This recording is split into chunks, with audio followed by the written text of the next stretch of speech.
قریش کا ایک بڑا سردار جو قریش کی طرف سے سفارت کاری کے فرائض سر انجام دیتا تھا، جو قریش کی طرف سے منصف کے فرائض انجام دیتا تھا، بارگیننگ کرنے کے فرائض انجام دیتا تھا، وہ حدیبیہ کے مقام پہ نبی صلی اللہ علیہ وسلم کے پاس پہنچا اور نبی صلی اللہ علیہ وسلم کے ساتھ صلح کی شرائط طے ہوئی۔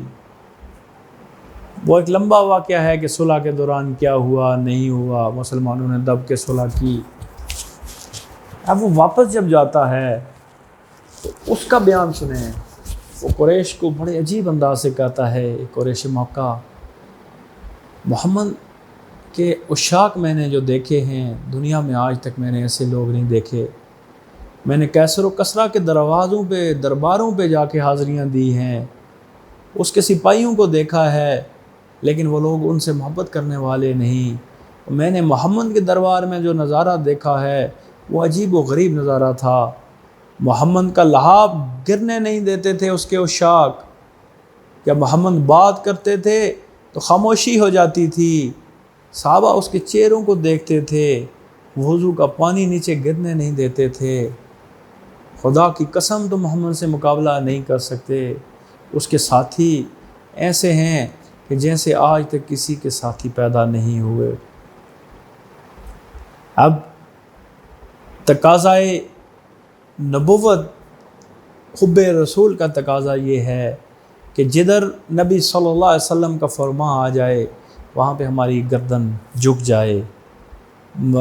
شاعر نے کیا خوب کہا ہے کہ مصور کھینچ ایسی تصویر جس میں یہ صفائی ہو، ادھر فرمان مصطفیٰ ہو ادھر گردن جھکائی ہو۔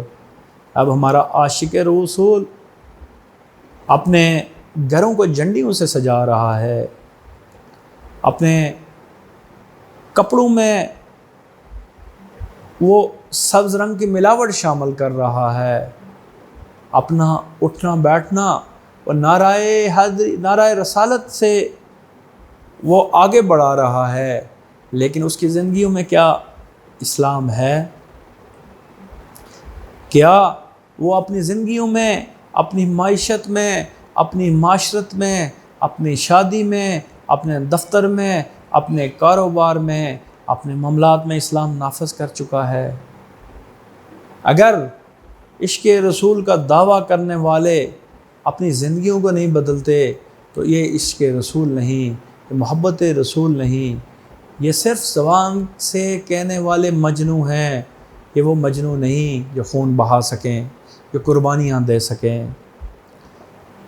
ایک تو نبی کی محبت کا تقاضا یہ ہے کہ آپ اپنی زندگیوں کو ان کی اتباع پہ لگا دیں، آپ کی اپنی زندگیوں کو ان کی مرضی کے آگے وقف کر دیں، اور دوسرا مقصد نبوت کی تکمیل کریں۔ قرآن میں ہے هو الذی ارسل رسولہ بالہدی ودین الحق لیظہرہ علی الدین کلہ۔ اللہ تعالیٰ یہاں پہ نبی صلی اللہ علیہ وسلم کے مقصد بعثت کو بیان کر رہا ہے، جس میں آپ صلی اللہ علیہ وسلم کو رسول بنا کے بھیجنے کی بات کی گئی، اور کیوں بنایا گیا؟ والذی ارسل رسولہ بالہدی، کہ آپ کو رسول بالہدی ہدایت کے ساتھ ودین الحق، اور دین حق دے کے بھیجا گیا۔ دین حق کیا ہے؟ وہ نظام زندگی ہے، وہ معاشرت بھی ہے، وہ معیشت بھی ہے، وہ حکومت کے اندر نافذ ہونے کے لیے بھی ہے، زندگی کے ہر گوشے کو وہ متاثر کرتا ہے۔ اب لیظہرہ علی الدین کلہ، کہ تاکہ وہ پورے کا پورا دین پوری دنیا میں غالب آ جائے۔ محبت رسول کا یہ تقاضا کہ دین پورے کا پورا غالب آ جائے، وہ ہم سے مطالبہ ہے، ہم سے مطالبہ کہ آج ہم دین کو غالب کرنے کے لیے کیا کوشش کر رہے ہیں۔ ہمارا دین پامال ہو رہا ہے، ہماری دین کی حرمتیں لٹ رہی ہیں، ہمارا نظام حکومت غیر اسلامی ہے، ہمارا معاشرہ اسلام سے دور ہو چکا ہے، اور ہم حب رسول کے دعوے کر رہے ہیں۔ خدا کی قسم 2 دین اکٹھے نہیں ہو سکتے۔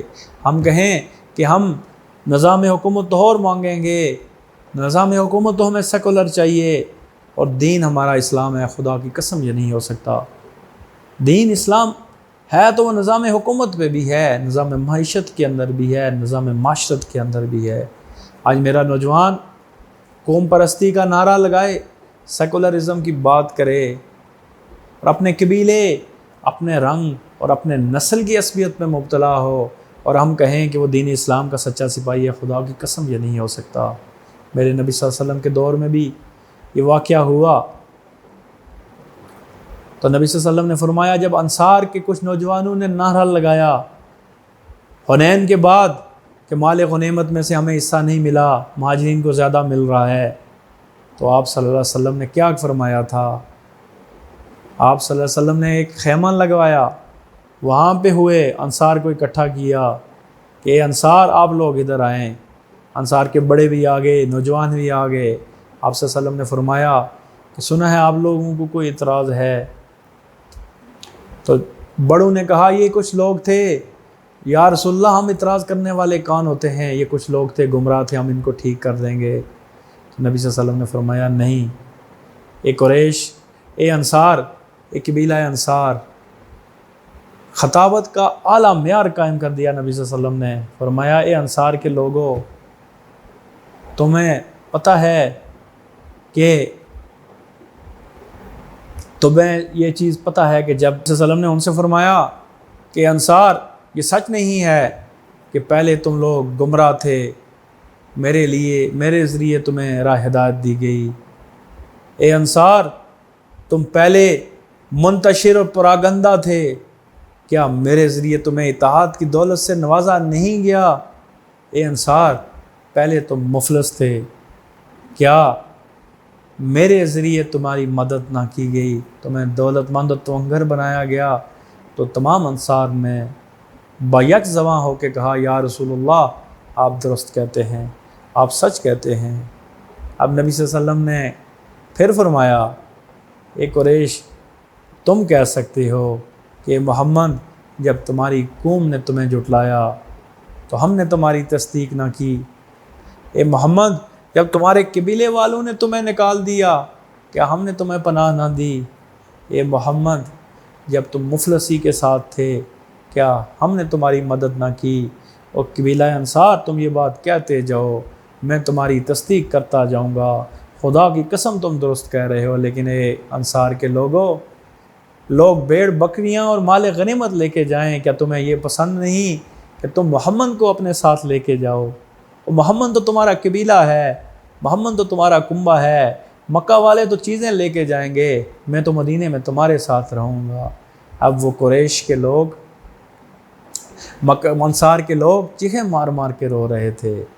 عصبیت کے اس نعرے کو نبی صلی اللہ علیہ وسلم نے اپنی ٹھوکر کے ساتھ گرا دیا، اور آج ہم عصبیت میں مبتلا، قوم پرستی کی عصبیت، زبان کی عصبیت، علاقہ کی عصبیت میں مبتلا ہیں۔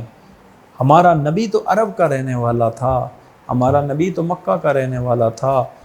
آج ہم اجمی کل یہ دعویٰ کر سکتے ہیں کہ بھائی ہمارا نبی جو تھا وہ عرب کا کیوں ہے، اجمی کیوں نہیں تھا؟